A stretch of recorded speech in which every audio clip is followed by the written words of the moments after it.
Bapak Kepala Sekolah. Waalaikumsalam warahmatullahi wabarakatuh.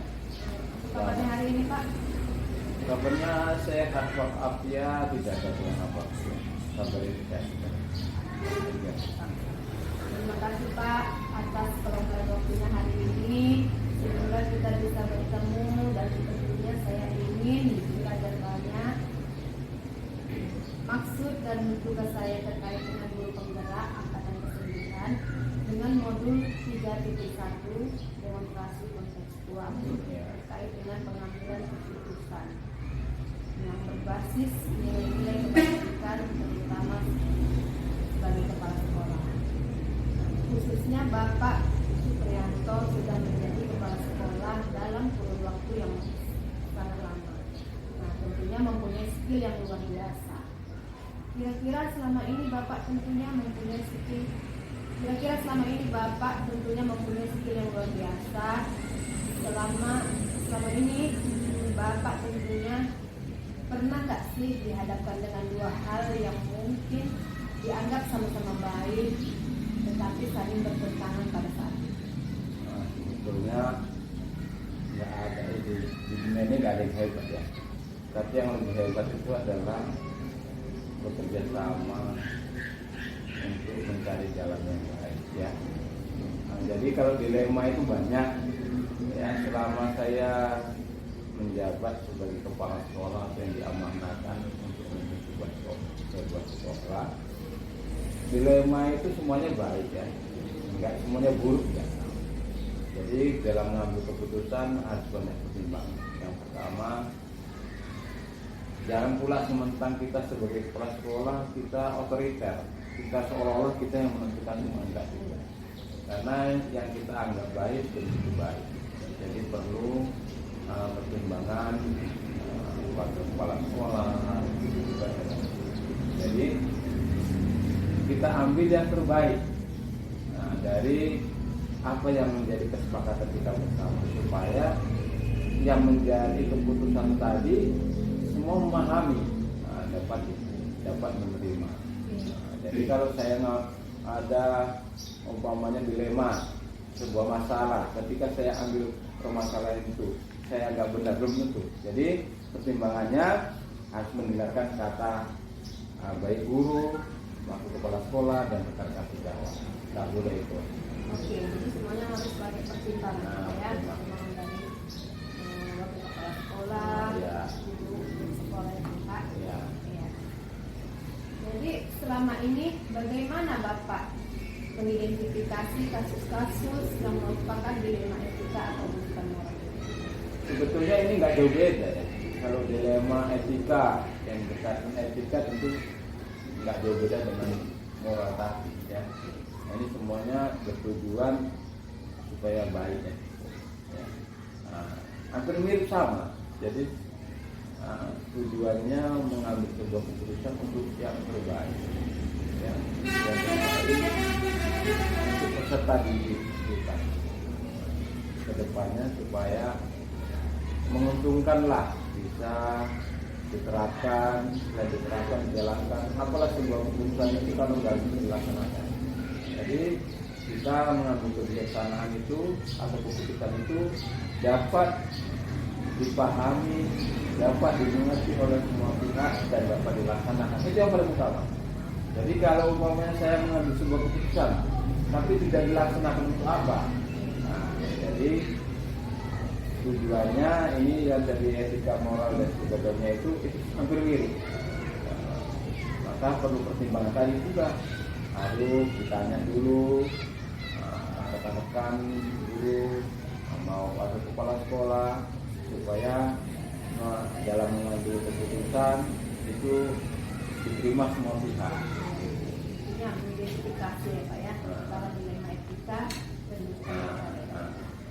hampir mirip itu. Dilema etika ketika orang sebuah kasus bekerja moral ini berkaitan dengan tingkah laku karena ini sama sosial ama apa tadi satu lagi tadi apa bukan moral. Nah, etika moral ini udah saling terkait, beda-beda tipis saja. Nah, jadi makanya ketika ada masalah etika dengan moral ini saling terkait, jadi nggak bisa terpisahkan. Makanya mengambil keputusannya juga harus hati-hati. Nah, jadi yang jelas mengambil sebuah keputusan harus dapat diterima dan dapat diterima oleh semua katakanlah semua murid, semua guru, dan dapat dilaksanakan. Kemudian Pak, selama ini bagaimana Bapak menjalankan pengambilan keputusan di sekolah, terutama untuk kasus-kasus di mana ada dua kepentingan yang sama benar atau sama-sama mengambil nilai kebaikan? Yang pertama yang kita lihat, kita kan namanya kita pimpinan ya, pimpinan itu harus melihatnya atau katakanlah mengambil sebuah keputusan itu harus ditenangkan harusnya, tapi tidak memihak kemana-mana ya. Nah, jadi kita mengambil keputusan itu yang dapat memang harus sesuai, tidak kalau ini nanti memihak kemari, yang ini memihak nggak ada istilah belah ada. Jadi kita ambil jalan keluarnya yang tengah-tengah dan tidak istilahnya katakanlah merugikan yang sebelah. Jadi semua harus sama-sama paham bahwasanya kalaupun yang namanya ada sebuah pendapat, yang satu pendapatnya semacam ini, yang satu pendapat semacam ini, sebetulnya sama-sama benar. Cuma ketika nanti diambil salah satu, nanti yang satu keberatan, maka kita ambil jalan tengah supaya tidak ada saling berpihakan. Ya, ini hati-hati. Jadi kadang-kadang kita nanti bagi guru juga ini bakal jadi pemimpin ke depan untuk mengambil sebuah keputusan, hati-hati. Kenapa? Kadang-kadang di sekolah kita itu ada dua guru umpamanya kan? Guru senior dan guru yang katakanlah masih junior. Dan mereka sama-sama benar. Nah, nanti kalau kita ambil yang kemari, nanti yang sini, apalagi ini ada nanti dianggap keberpihakan. Maka kita ambil jalan tengah di keluar yang bisa diterima kedua belah pihak.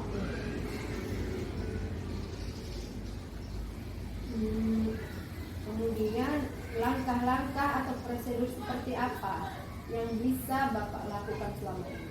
Ya, langkah-langkahnya kita mau lihat dulu ya, masalahnya apa.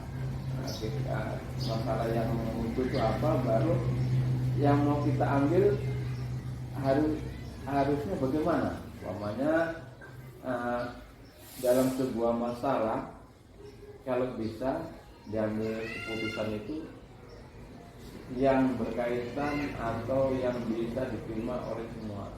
Ya, jadi enggak, dan memang itulah jalan yang terbaik kan gitu. Kalau bisa kita ngambil jalan yang terbaik, jangan lagi cakapnya melihat itu enggak ada. Jadi inilah yang terbaik dan diterima oleh semua, katakanlah semua guru, semua keluarga besar sekolah kita ini. Intinya harus bisa diterima oleh semua keluarga besar sekolah. Dan dijalankan. Tidak ada istilah kalau sudah keputusan dan harus dilaksanakan. Karena udah masa musyawarahnya sudah selesai. Pada saat kita mengambil keputusan, kita kan musyawarah tadi ini sama guru, sama dewan guru, sama wakil kepala sekolah. Ketika sudah diambil keputusan, maka harus diterima oleh semuanya, tidak tanpa kecuali. Itu yang selama ini kita laksanakan. Kemudian hal-hal apa saja yang selama ini Bapak anggap dia itu efektif dan pengambilan keputusan pada kasus-kasus dilema etika?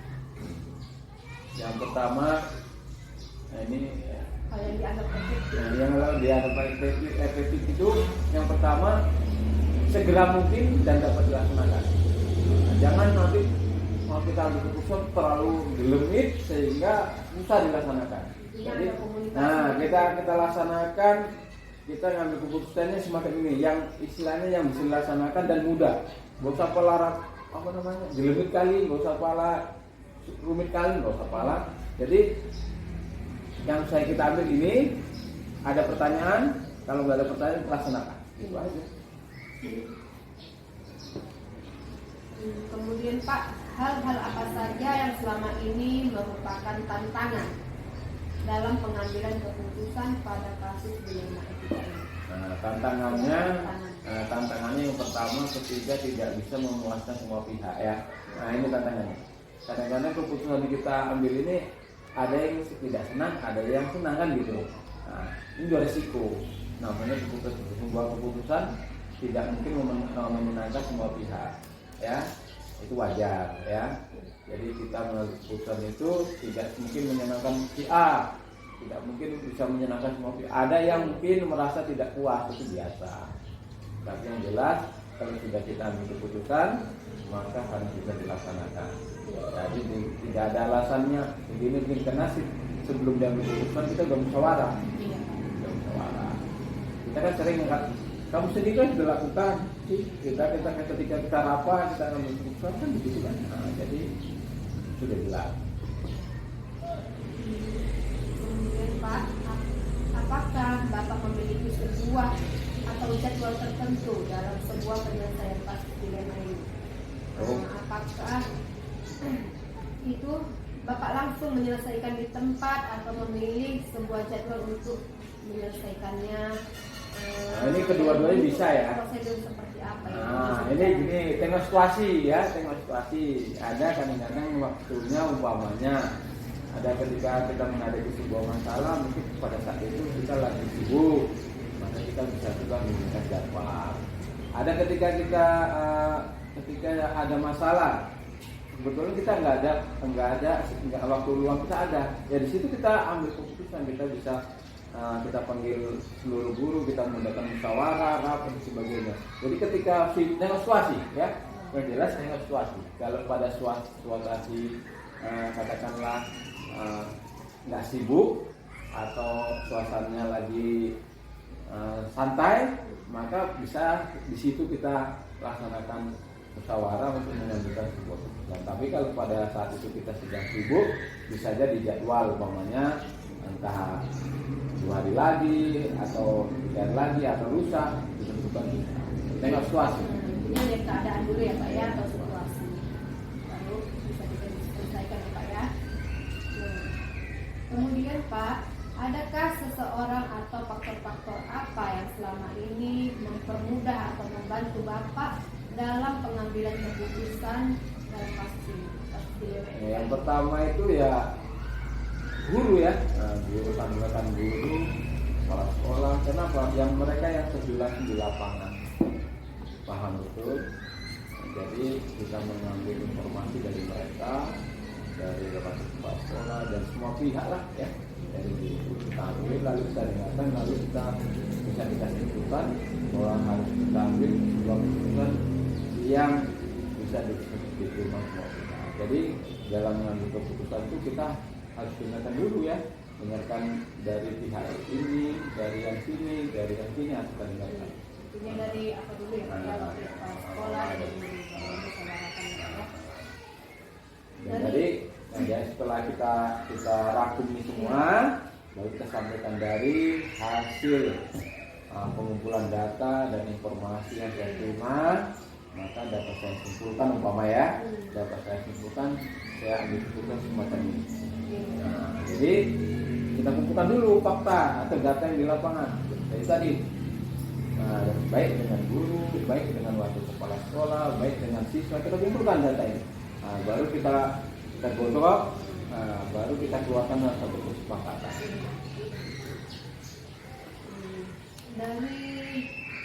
Dari semua hal yang telah disampaikan tadi, pembelajaran apa yang dapat Bapak petik dari pengalaman Bapak mengambil keputusan ini?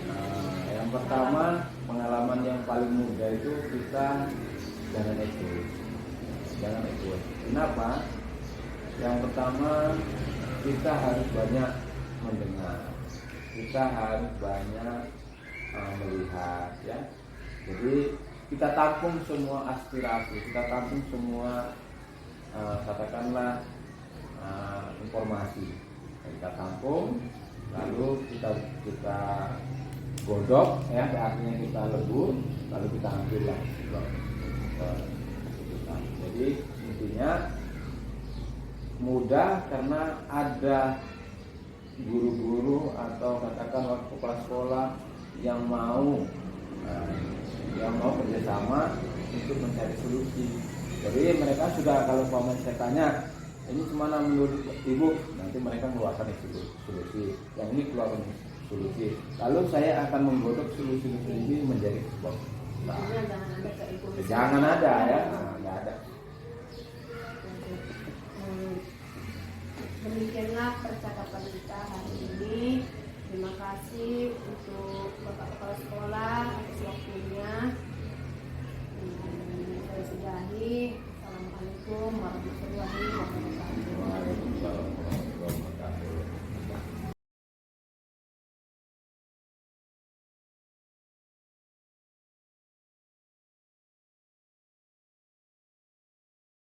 Keputusan berbasis nilai-nilai kebajikan, terutama sebagai kepala sekolah. Khususnya Ibu Wida sudah menjadi kepala sekolah dalam kurun waktu yang lama, tentunya mempunyai skill yang luar biasa, ya. Nah, kira-kira selama ini Ibu pernah nggak sih dihadapkan dengan dua hal yang mungkin dianggap sama-sama baik, tetapi saling bertentangan pada saat itu? Ya, Bu. Kalau masalah pertanyaan itu ya pernah, Bu. Ya, itulah yang membuat saya harus berpikir ekstra dalam mengambil keputusan, dikarenakan banyak hal yang harus saya pertimbangkan terkait dengan dilema etika dan wujud moral. Tentunya harus memilih keputusan yang terbaik, ya, dalam satu masalah. Selama ini bagaimana Ibu dapat mengidentifikasikan kasus-kasus yang merupakan dilema etika atau wujud moral itu? Berdasarkan kasus tersebut, terjadi dilema etika yang ditandai dan adanya pilihan yang sama-sama benar. Tidak ada bujukan moral dalam kasus ini karena tidak ada pelanggaran hukum yang terjadi. Nah, sehingga untuk mengidentifikasi antara dilema etika dan bujukan moral perlu dilihat dari tiket kasus dan pilihan yang muncul. Nah, selama ini bagaimana Ibu menjalankan pengambilan keputusan di sekolah Ibu, terutama untuk kasus-kasus di mana ada dua kepentingan yang sama-sama benar atau sama-sama mengandung nilai kebajikan? Ya, selama ini dalam menjalankan pengambilan keputusan ya harus dimusyawarahkan dulu dengan para wakil kepala sekolah agar mendapat pertimbangan dalam memutuskan suatu permasalahan. Jadi harus bermusyawarah gitu ya, Bu, ya, dengan tim yang ada di sekolah, mulai dari guru berarti ya, Bu, guru, staf dan seluruh anggota di sekolah ya, Bu, ya. Nah, pertanyaan selanjutnya, langkah-langkah atau prosedur seperti apa yang bisa Ibu lakukan selama ini? Kalau masalah langkah, yaitu langkah atau prosedur yang biasa saya lakukan adalah melakukan musyawarah dengan para wakil kepala sekolah. Nah, selanjutnya dirapatkan dengan dewan guru. Berarti intinya Bu mencari informasi gitu ya, Bu, ya, dari warga sekolah, musyawarah gitu ya, Bu, untuk mencari, kemudian digali kembali ya, Bu, ya, untuk mendapatkan kesimpulan. Kemudian Bu, hal-hal apa saja yang selama ini Ibu anggap efektif dalam pengambilan keputusan kasus-kasus dilema etika ini? Hal yang dianggap efektif dalam pengambilan keputusan adalah adanya komunikasi dalam pengambilan keputusan, yaitu adanya komunikasi dengan wakil kepala sekolah dan guru-guru yang ada di sekolah. Berarti wakil kepala sekolah dan guru-guru yang ada di sekolah. Bu, pertanyaan selanjutnya, hal-hal apa saja yang selama ini merupakan tantangan dalam pengambilan keputusan pada kasus-kasus dilema etika ini? Biasanya, Bu, tantangan dalam mengambil keputusan itu adalah kurangnya kesadaran tentang pentingnya pendidikan dari diri siswa dan dari orang tua siswa. Kurangnya kesadaran tentang pentingnya pendidikan dari siswa dan orang tua yang bekerja. Kemudian, kalau begitu, apakah Anda memiliki sebuah atau jadwal tertentu dalam sebuah penyelesaian kasus dilema etika ini? Apakah Anda langsung menyelesaikan di tempat ataukah memiliki sebuah jadwal untuk menyelesaikan bentuk dan prosedur seperti apa yang Ibu jalankan? Tidak ada jadwal khusus Bu, tidak ada jadwal dalam menyelesaikan kasus dilema etika karena langsung melalui koordinasi dengan piket yang terkait. Langsung melakukan koordinasi dengan piket yang terkait dan tidak ada jadwal khusus ya Bu ya. Kemudian pertanyaan selanjutnya, adakah seorang atau faktor-faktor apa yang selama ini mempermudah atau membantu Ibu dalam pengambilan keputusan dalam kasus-kasus dilema ini? Para wakil kepala sekolah dan guru yang selama ini membantu dalam mengambil keputusan dilema etika tersebut. Ya, jadi yang membantu dilema ini wakil kepala sekolah, guru gitu lah ya Bu ya, dan seluruh anggota yang ada di sekolah ini ya. Ini Bu, pertanyaan yang terakhir, dari semua hal yang telah Ibu sampaikan tadi, pembelajaran apa yang dapat Ibu petik dari pengalaman Ibu ya Bu ya? Nah, pengalaman Ibu ambil dari keputusan dilema etika ini. Pembelajaran yang dapat dipetik adalah perlunya memperhatikan budaya Bu, di mana di lingkungan sekolah, di lingkungan siswa tersendiri, yaitu untuk mengambil keputusan. Perlunya memperhatikan budaya di lingkungan sekolah untuk mengambil keputusan. Iya.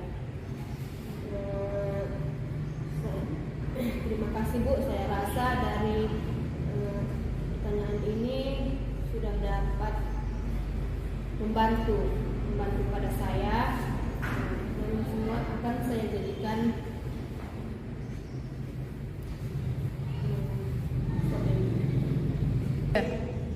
untuk menambah ilmu bagi saya. Nah, terima kasih buat Ibu